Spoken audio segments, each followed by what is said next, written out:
اور قرآن مجید کا وعدہ ہے یمحق اللہ الربا ویربی الصدقات، اللہ رب العزت سودی کام کو اور سودی کاروبار کو ختم کر دیتے ہیں اور صدقے کو بڑھا دیتے ہیں۔ اس پر مجھے ایک لطیفہ یاد آیا، ہمارے ساتھی نے ایک دن مجھے بیان کیا، کیا حدیث میں آتا ہے کہ جناب والا صدقۃ رد البلاء، صدقہ ہر مصیبت کو کھا جاتی ہے، لیکن میں سوچتا ہوں کہ مولوی وہ بلا ہے کہ وہ صدقے کو بھی کہا جاتا ہے۔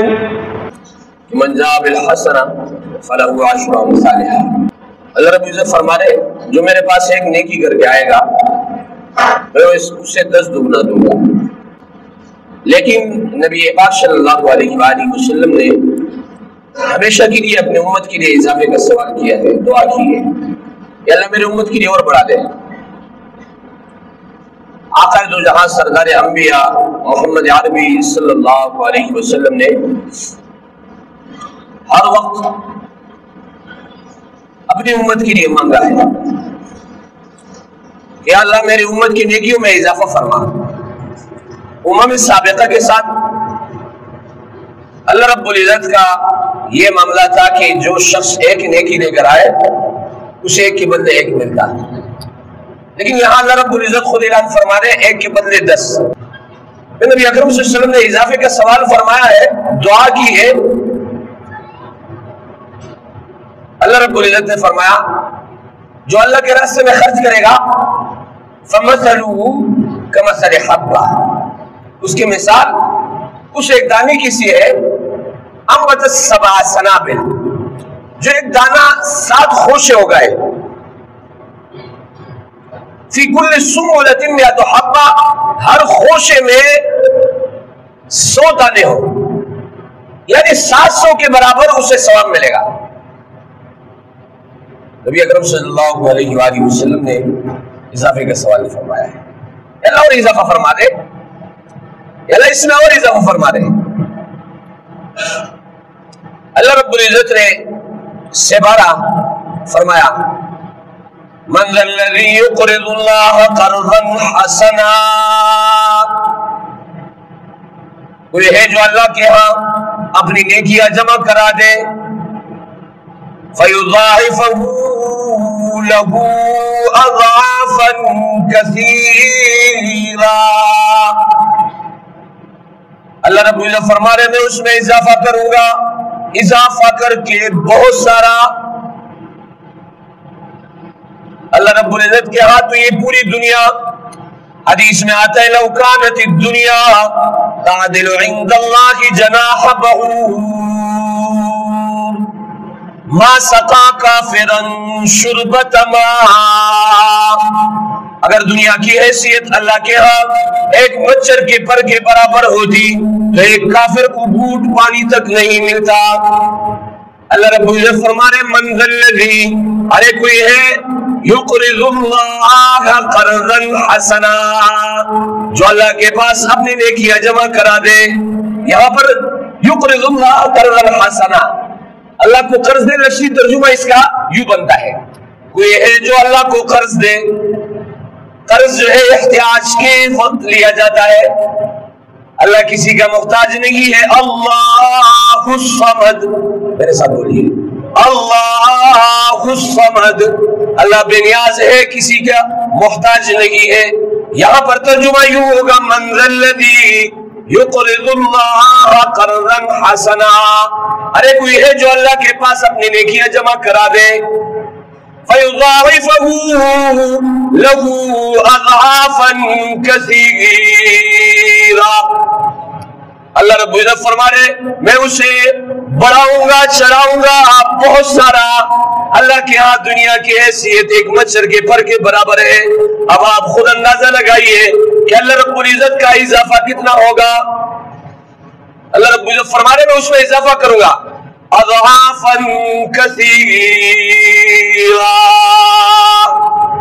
بہت سارا اضافہ کر کے۔ عرض کرنے کا مقصد یہ ہے کہ یہ جو آیات میں نے اب حضرات کے سامنے پڑھی ہے، آپ کراچی والوں کے لیے یہ ایک خوشخبری ہے اور میں نے جو ہے یہ دعویٰ کیا تھا کراچی پر کبھی عذاب نہیں آ سکتا ہے. اگر کراچی والے اس روش اس طریقہ کار کو اختیار کرتے رہے کہ ہم ہر رمضان المبارک میں دیکھتے ہیں کہ پاکستان میں چاہے اسلام آباد ہمارا دارالخلافہ کیوں نہ ہو، چاہے اس کے علاوہ بہت سارے ہمارے جو ہے صوبے ہیں، لیکن رمضان مبارک میں ہم دیکھتے ہیں سارے ملک کے سارے سفیر، مدارس سے تعلق رکھنے والے سارے کے سارے کراچی کی طرف امڑ آتے ہیں. وجہ کیا ہے؟ کہ کراچی والے خرچ کرنے والے ہیں، اللہ کے راستے میں خرچ کرتے ہیں. اور جو اللہ کے راستے میں خرچ کرتا ہے، صدقہ دیتا ہے، حدیث میں آتا ہے الصدقۃ رد البلاء، صدقہ آفت، بلا اور مصیبت اور عذابات کو ٹال دیتی ہے.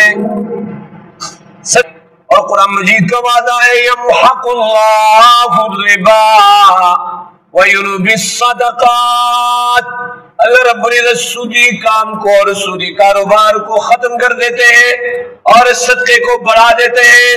اس پر مجھے ایک لطیفہ یاد آیا، ہمارے ساتھی نے ایک دن مجھے بیان کیا، کیا حدیث میں آتا ہے کہ جناب والا صدقۃ رد البلاء، صدقہ ہر مصیبت کو کھا جاتی ہے، لیکن میں سوچتا ہوں کہ مولوی وہ بلا ہے کہ وہ صدقے کو بھی کہا جاتا ہے، کی وجہ سے اللہ رب العزت اہل کراچی پر کبھی بھی عذاب نہیں لائے گا.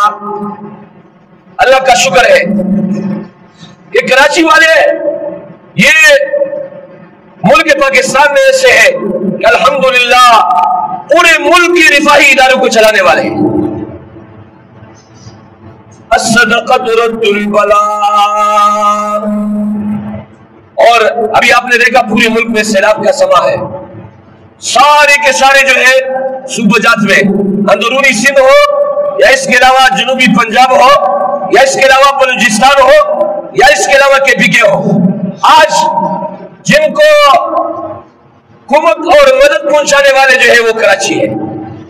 ہر جگہ آپ دیکھ رہے ہو کیمپ لگے ہوئے ہیں، اور الحمدللہ اہل کراچی اس میں اپنے استطاعت کے مطابق اپنا مال جمع کرا رہے ہیں.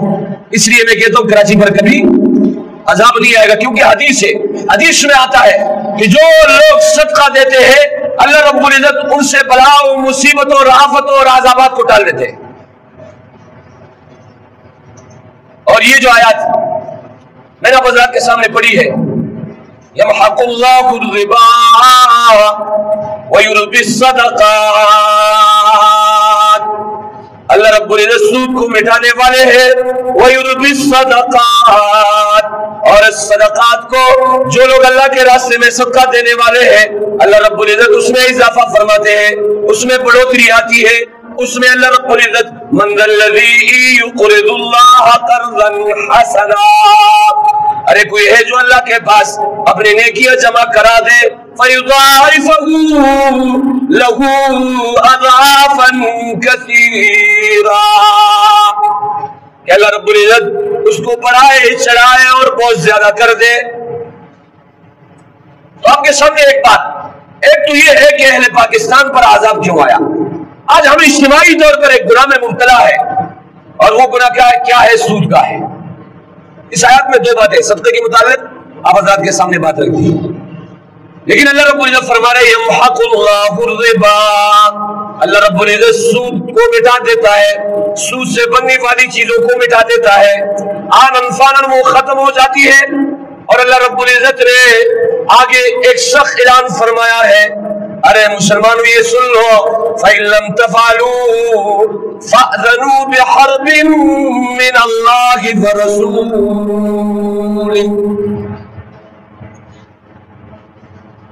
آپ کو سود کے متعلق اس سے پہلے ہی آیتیں گزری ہیں، احل اللہ البیع وحرم الربا، اللہ رب العزت نے تجارت کو حلال قرار دیا، وحرم الربا، اور سود کو حرام قرار دیا. لیکن اس کے باوجود بھی اگر آپ سود سے باز نہیں آتے ہو، اللہ رب العزت فرما رہے فَإِن لَمْ تَفْعَلُوا فَأْذَنُوا بِحَرْبٍ مِّنَ اللَّهِ وَرَسُولِهِ. اللہ رب العزت کی طرف سے اعلان جنگ ہے، سود کھانے والے کے ساتھ اور سود کا کام کرنے والے کے ساتھ، سود کے کام کا چوکیداری کرنے والوں کے ساتھ فَأَذَنُوا اعلان ہو رہا ہے رب کائنات کی طرف سے، فَأَذَنُوا ارے مسلمانوں سن لو، فَأَذَنُوا بِحَرْبٍ مِّنَ اللَّهِ وَرَسُولِهِ، اگر سود سے باز نہیں آؤ گے پھر سن لو اللہ کا اعلان ہے، اللہ کا آپ کے ساتھ اعلان جنگ ہے۔ اللہ سے جنگ ہو سکتی ہے؟ ہو سکتی ہے؟ بتاؤ نا یار، میرے خیال سے سمجھ نہیں آ رہے، جواب بھرپور انداز میں دو یار۔ فَأَذَنُوا بِحَرْبٍ مِّنَ اللَّهِ وَرَسُولِهِ، اللہ رب العزت فرما رہے سود سے باز نہیں آؤ گے۔ فَأَذَنُوا اعلان کر رہا ہوں آپ کے ساتھ میرا اعلان ہے۔ 1947 میں بننے والے ملک پاکستان میں آج بھی سودی کاروبار چل رہا ہے۔ بنا اس مقصد کے لیے پاکستان کا مطلب کیا؟ پاکستان کا مطلب کیا؟ پاکستان کا مطلب کیا؟ اس مقصد کے لیے بنا، لیکن 1947 سے آج تک سودی کاروبار چلا آ رہا ہے۔ جب سودی کاروبار ہوگا اللہ رب العزت اعلان جنگ فرما رہے تو آپ کے سامنے قرآن فانن وہ عمارتیں، وہ چیزیں، وہ سارے عمارات، وہ سارے کاروبار، وہ ساری چیزیں آنن فانن ختم ہو جائے گی۔ کوئی سیلاب کی نظر ہو جائے گی، کوئی زلزلے کی نظر ہو جائے گی۔ اور میرے عزیز ساتھیوں، اللہ رب العزت کے ساتھ جب جس ملک کا اعلان جنگ ہو، اللہ سے جنگ نہیں ہو سکتی ہے۔ اللہ خالق ہے، اللہ مالک ہے، اللہ رازق ہے، اللہ سب کو پیدا کرنے والا ہے۔ اس خالق کائنات کے ساتھ جو جنگ کرے گا، جو نعوذ باللہ فرعون نے کہا تھا حامان سے کہ میرے لیے سیڑھی لاؤ تاکہ میں جنگ کو، اللہ رب العزت نے اسے غرق کر دیا۔ اس نے آخری وقت میں بھی کہا کہ آمنا برب ہارون و موسیٰ، میں ایمان لایا ہارون اور موسیٰ علیہ السلام کے رب پر۔ اللہ رب العزت کی طرف سے جواب آیا الآن وقد عصیت قبل وكنت من المفسدین، ابھی آپ توبہ کر رہے ہو، توبہ کی اجازت اس وقت تک ہے، توبہ آپ اس وقت تک کر سکتے ہو جب آپ کو موت کا فرشتہ نظر نہ آئے۔ جب موت کا فرشتہ نظر آنے لگے آپ توبہ کرتے رہو۔